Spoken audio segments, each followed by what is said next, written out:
जय हिंद दोस्तों, मैं अमरेंद्र यादव एक बार फिर से आप सभी का स्वागत करता हूं कैरियर बिहार यूट्यूब चैनल पर एक नए खुशखबरी के साथ आप सबके समक्ष आ चुका हूं। दोस्तों, जवाहरलाल नेहरू विश्वविद्यालय की तरफ से नॉन टीचिंग स्टाफ के लिए वैकेंसी आ चुकी है दोस्तों, जिसके बारे में आपको हम डिटेल इन्फॉर्मेशन देने वाले हैं। JNU की तरफ से बम्पर वैकेंसी है दोस्तों, आप यहाँ पर देख सकते हैं और एक एक करके सारी जानकारी हम बताएंगे। कुछ पद ऐसे हैं जहाँ पर मिनिमम क्वालिफिकेशन मैट्रिक रखा है, यानी कि आप 10th पास हैं तो आप उसके लिए एलिजिबल हैं, अप्लाई कर सकते हैं। कुछ पद ऐसे हैं जहाँ पर मिनिमम क्वालिफिकेशन ग्रेजुएशन है और कुछ पदों के लिए मिनिमम क्वालिफिकेशन आपका PG है। तो आप अपने एलिजिबिलिटी की अकॉर्डिंग जिस भी पद के लिए एलिजिबल हैं उसके लिए आप निश्चित रूप से अप्लाई कीजिएगा। सारा डिटेल इन्फॉर्मेशन आपको हम देने वाले हैं दोस्तों। देख सकते हैं दोस्तों, आपकी स्क्रीन पर दिख रहा होगा, आपको यहाँ पर देख लीजिए। और आपको हम बताते चले कि इसका एग्जाम राष्ट्रीय परीक्षा एजेंसी यानी कि NTA के द्वारा कंडक्ट कराया जाएगा। तो आप यहाँ पर देखिए दोस्तों, आपकी स्क्रीन पर दिख रहा होगा नेम ऑफ पोस्ट। टोटल आपको जो 40 तरह के पद हैं और यहाँ पे देख सकते हैं कि पहला जो पद है ड्यूटी रजिस्ट्रार का है, यहाँ पे देख लीजिए। और इसमें अगर हम टोटल वैकेंसी की बात करें तो वैकेंसी की संख्या 2 है। मैक्सिमम एज लिमिट आपको यहाँ पर 50 वर्ष है। असिस्टेंट रजिस्ट्रार में आप यहाँ पे देखिए 2 नंबर आपका जो है वैकेंसी नेम ऑफ पोस्ट की बात करें तो यहाँ पे देखिए असिस्टेंट रजिस्ट्रार की वैकेंसी है। इसमें वैकेंसी की संख्या 3 है और यहाँ पे मैक्सिमम एज लिमिट आपका 40 है।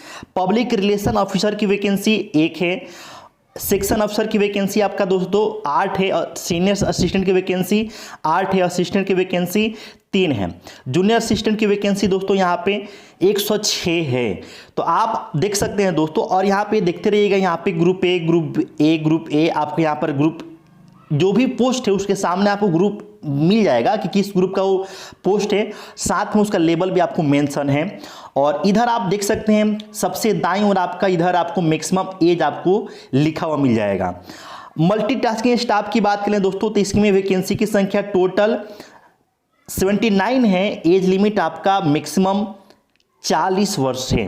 प्राइवेट सेक्रेटरी की बात कर लें दोस्तों तो एक वैकेंसी है, 40 वर्ष मैक्सिमम एज है। पर्सनल असिस्टेंट की बात कर लें तो 6 वैकेंसी है। स्टेनोग्राफर की 22 वैकेंसी है। रिसर्च अफसर की 2 वैकेंसी है।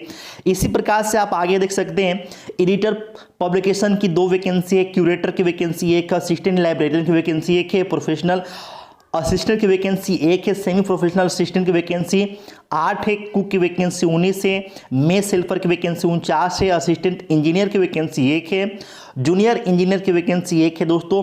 वर्क्स असिस्टेंट में आपको देखिए यहाँ पर वायरमैन है, वायरमैन, टेलीफोन, कारपेंटर, मासोन, इस सब की आपको वैकेंसी की संख्या यहाँ पर मेंशन है। आप यहाँ से देख सकते हैं मैक्सिमम एज लिमिट आपका 40 वर्ष है।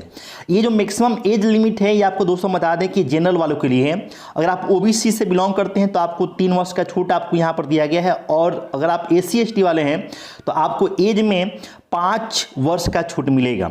इसके साथ साथ लिफ्ट ऑपरेटर की वैकेंसी टोटल 3 है। एज मैक्सिमम 40 वर्ष यहाँ पर रखा गया है। सिस्टम एनालिस्ट की वैकेंसी 2 है। सीनियर टेक्निकल असिस्टेंट की वैकेंसी 2 है। कंप्यूटर ऑपरेटर की वैकेंसी 1 है। टेक्निकल असिस्टेंट की वैकेंसी 1 है। जूनियर टेक्नीशियन की वैकेंसी 1 है। जूनियर ऑपरेटर की वैकेंसी 2 है। स्टैटिक असिस्टेंट की वैकेंसी 2 है। टेक्निकल A की वैकेंसी आपका 1 है। एज लिमिट आपको मैक्सिमम आप देखेंगे कि यहाँ पे सब में आपको लगभग आपका मैक्सिमम एज आपका 40 रखा गया। इसी तरीके से आपको जो है आगे भी आपको वैकेंसी आपको पोस्ट दिख जाएंगे। टोटल वैकेंसी आप देख लीजिए दोस्तों, यहाँ पे टोटल 388 पदों पर वैकेंसी है। टोटल 40 तरह के पद हैं। तो आप उम्मीद है दोस्तों आप सब समझ गए होंगे। अब हम बात करते हैं दोस्तों एलिजिबिलिटी क्राइटेरिया की। देखिए दोस्तों, अलग अलग पदों के लिए अलग अलग एलिजिबिलिटी क्राइटेरिया है। अगर आप यहाँ पर देखेंगे तो ड्यूटी रजिस्ट्रार की जो मिनिमम क्वालिफिकेशन चाहिए वो आपका मास्टर डिग्री चाहिए।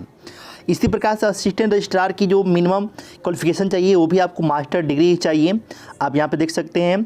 पब्लिक रिलेशन ऑफिसर के पद के लिए आपको मास्टर डिग्री चाहिए। इसी प्रकार से आपको आगे हर एक पद के लिए क्वालिफिकेशन वहाँ पर मेंशन है, आपको यहाँ पर सब दिख रहा होगा। देखिए, सेक्शन अफसर के लिए आपको बैचलर यानी कि ग्रेजुएशन आपको चाहिए। सीनियर असिस्टेंट के लिए आप अगर ग्रेजुएट हैं तो आप इसके लिए एलिजिबल हैं। एज लिमिट तो आपको हम पीछे बता ही दिए थे। असिस्टेंट के पद के लिए बैचलर चाहिए, जूनियर असिस्टेंट के पद के लिए बैचलर चाहिए, एमटीएस के पद के लिए, देखिए एमटीएस ऑफिस असिस्टेंट की पद के लिए मिनिमम क्वालिफिकेशन आपको दोस्तों यहाँ पे मैट्रिक पास है। यही पद ऐसा है जहाँ पर मिनिमम क्वालिफिकेशन आपको मैट्रिक पास है। आगे भी आपको जो है कुछ पद ऐसे हैं जहाँ पर मैट्रिक मांगा गया है, तो कुछ पद आपको मैट्रिक पर मिल जाएंगे, लेकिन कुछ पद आपको ग्रेजुएशन पर भी है, कुछ पद आपको मिनिमम क्वालिफिकेशन आपको पीजी भी वहाँ पर रखा गया है। प्राइवेट सेक्रेटरी के लिए आपको क्वालिफिकेशन बैचलर मांगा गया है। पर्सनल असिस्टेंट के लिए आपका बैचलर है, और यहाँ पर देखिए आपको पर्सनल असिस्टेंट के लिए आपको यहाँ पर स्किल टेस्ट भी बोला गया है, स्किल टेस्ट भी आपको ध्यान रखना है। स्टेनोग्राफर की जो पद है उसके लिए आपका मिनिमम क्वालिफिकेशन आपका बैचलर है, यहाँ पर भी आपको स्किल टेस्ट बोला गया है। रिसर्च अफसर के लिए मास्टर डिग्री चाहिए, एडिटर पब्लिकेशन के लिए मास्टर डिग्री चाहिए, क्यूरेटर के लिए मास्टर डिग्री चाहिए, और असिस्टेंट लाइब्रेरियन के लिए मास्टर डिग्री आपको चाहिए इन लाइब्रेरी साइंस आपको। तो इस तरीके से आप देख सकते हैं दोस्तों, हर एक पद और उसके लिए क्वालिफिकेशन अलग अलग है। आप जिस पद के लिए एलिजिबल हैं उसके लिए आप अप्लाई ज़रूर कीजिएगा। बहुत ही अच्छी वैकेंसी है, अच्छा आपको सैलरी मिलता है। और सबसे बड़ी बात है कि भाई जेएनयू की बात है, जवाहरलाल नेहरू यूनिवर्सिटी की बात है, तो एक प्रतिष्ठित संस्थान है। प्रतिष्ठित संस्थान में काम करने का आपको मौका मिलेगा, काम करने के साथ साथ वहाँ पर बहुत कुछ आप सीखेंगे। और आप अब हम आते हैं दोस्तों यहाँ पर कि जब आप फॉर्म अप्लाई करेंगे तो आपको फॉर्म फी के तौर पे कितना आपको चार्ज किया गया है, कितना आपको पे करना पड़ेगा। देखिए जो ग्रुप ए के पद थे, ग्रुप ए में आपको जितने पद थे उनके लिए आपको यहाँ पर 1500 रुपया रखा गया है। किस कैटेगरी के लिए? तो अगर आप ओबीसी से बिलोंग करते हैं, आप जनरल हैं, आप ईडब्ल्यूएस कैटेगरी वाले हैं, तो आपको 1500 रुपया आपको पे करना पड़ेगा ग्रुप ए के पद के लिए जब आप फॉर्म अप्लाई करेंगे तब। एससी एसटी या फिर वोमेन है तो आपको 1000 रुपया पे करना पड़ेगा। पीडब्ल्यूडी कैटेगरी से है तो आपका कोई चार्ज यहाँ पर नहीं रखा गया है। वही अगर आप ग्रुप बी और ग्रुप सी के पद के लिए अप्लाई करते हैं दोस्तों, तो आप अगर जनरल से हैं, ईडब्ल्यूएस कैटेगरी से हैं या फिर ओबीसी से हैं तो आपको 1000 रुपये पे करना पड़ेगा। एससी एसटी या फिर वोमेन है तो 600 रुपया है। पीडब्ल्यू के लिए यहाँ पर, पीडब्ल्यूडी के लिए कोई चार्ज यहाँ पर नहीं रखा गया है, तो ये आपको ध्यान रखना है दोस्तों। तो ये आपको हम बता दिए। वही आप यहाँ पर देखिए एज में रिलैक्सेशन की बात करें तो आपको बता ही दिए कि ओबीसी के लिए आपका 3 साल का छूट है, एससी एसटी वालों के लिए 5 वर्ष का छूट है। और आप यहाँ पर देख सकते हैं जिस भी कैटेगरी में आप आते हैं उसके अकॉर्डिंग आप यहाँ पर अपना देख सकते हैं कि आपको एज में कितना रिलैक्सेशन मिलने वाला है। तो बाकी चीज़ यहाँ पर हो गया। अब हम बात कर लेते हैं दोस्तों कि जो आपका एग्ज़ाम होगा, एग्ज़ाम में कैसे क्या चीज़ें हैं उसकी हम लोग यहाँ पर बात कर लेते हैं। देखिए यहाँ पर देखिए 2 पेपर होने वाले हैं, पेपर 1 पेपर 2। और जब आपका मेरिट बनेगा ना तो उसमें पेपर 1 का आपका जो वेटेज होगा, पेपर 1 और पेपर 2 का जो वेटेज होगा वो आपका होने वाला है 70%। और जो आपका इंटरव्यू या फिर पर्सनालिटी टेस्ट होगा उसका वेटेज होने वाला है 30%। दोस्तों आपका आगे हम अभी देखेंगे कि पेपर 1 और पेपर 2 का कैसे क्या पैटर्न, क्या सीन रहने वाला है, सब चीज़ आपको आगे हम बताने वाले हैं। तो चलिए अब हम बता देते हैं दोस्तों, देख लेते हैं कि आपका एग्ज़ाम में कैसे क्या चीज़ रहने वाला है। देखिए दोस्तों यहाँ पर scheme of examination of non teaching staff on direct recruitment through NTA. देखिए पेपर 1 एमसीक्यू टाइप का होगा नॉन टीचिंग पोस्ट के लिए। यहाँ पर देखिए यहाँ पर पेपर 1 एमसीक्यू टाइप का होगा। इसमें 5 सेक्शन होने वाले हैं दोस्तों। यहाँ पर देख सकते हैं जनरल अवेयरनेस होगा, रीजनिंग के प्रश्न होंगे, मैथमेटिक्स होगा, इंग्लिश और हिंदी में से आप जो भी लैंग्वेज लेना चाहें ले सकते हैं, कंप्यूटर अवेयरनेस से प्रश्न रहेंगे। तो आप देख सकते हैं किस सेक्शन से कितने क्वेश्चंस आपको यहाँ पर रहने वाले हैं। एक क्वेश्चन आपको 2 नंबर का है, टोटल 150 क्वेश्चंस होंगे। और 2 नंबर का चूंकि क्वेश्चन है एक, तो टोटल आपका पहला जो पेपर होगा 300 नंबर का होगा। तो आप यहाँ पर सब चीज़ देख सकते हैं। सिलेबस में अगर आप देखें दोस्तों, यहाँ पर जनरल अवेयरनेस के सिलेबस आपको दिया है, रीजनिंग की यहाँ पर सिलेबस है, मैथमेटिकल एबिलिटी की सिलेबस है, इंग्लिश और हिंदी में आप देख सकते हैं। यहाँ से कंप्यूटर का बेसिक आपको फंडामेंटल ज्ञान होना चाहिए। और पेपर 2 जब आप पेपर 1 को क्लियर कर लेंगे दोस्तों तो पेपर 2 होगा, और उसके लिए आपका 1.5 आवर का समय रहेगा। टोटल यहाँ पर जो है 50 क्वेश्चन 100 मार्क्स का आपका होने वाला है। तो आप यहाँ से देख सकते हैं दोस्तों कि नेम ऑफ पोस्ट, किस पोस्ट के लिए आपको पेपर 2 देना पड़ेगा, यहाँ पर सब मेंशन है। यहाँ पर देखिए ड्यूटी रजिस्ट्रार के लिए, असिस्टेंट रजिस्ट्रार के लिए, सेक्शन ऑफिसर के लिए, सीनियर असिस्टेंट के लिए आपको यहाँ पर सिलेबस यहाँ पर दे रखा है। और सिलेबस में आप देखेंगे तो 40 क्वेश्चन इन पदों के लिए, यहाँ से आपको दिख रहा होगा दोस्तों, इन पदों के लिए 40 क्वेश्चंस आपको यहाँ से पूछे जाएंगे। और चूँकि 50 क्वेश्चन पूछा जाएगा तो दूसरा जो सेक्शन होगा यहाँ पे इन पदों के लिए आपका 10 क्वेश्चन आपको ये आपका सिलेबस है पेपर 2 में, यहाँ से प्रश्न पूछा जाएगा। तो यहाँ से देखिए एक क्वेश्चन आपका 2 नंबर का यहाँ पर भी है, 50 क्वेश्चन आपका होने वाला है और आपका मार्क्स रहेगा 100 मार्क्स, 1.5 आवर का, 1.5 घंटे का आपको समय मिलने वाला है दोस्तों। ठीक है, इसी प्रकार से बाकी जो पद हैं उनके लिए जो आपका मेंस का पेपर होगा या फिर अब पेपर 2 बोल लीजिए, उसके लिए अलग अलग आपको सिलेबस है। जैसे सीनियर सिस्टम एनालिस्ट हो गया, चाहे सिस्टम एनालिस्ट हो गया, इसके लिए आपको 50 क्वेश्चन जो पूछे जाएंगे उसके लिए सिलेबस आपको यहाँ पर ये मेंशन है। असिस्टेंट इंजीनियर का जो पद है उसके लिए जो आपका 50 क्वेश्चन पूछे जाएंगे उसका यहाँ पर देखिए सिलेबस आपको मेंशन है, यहाँ से देख सकते हैं।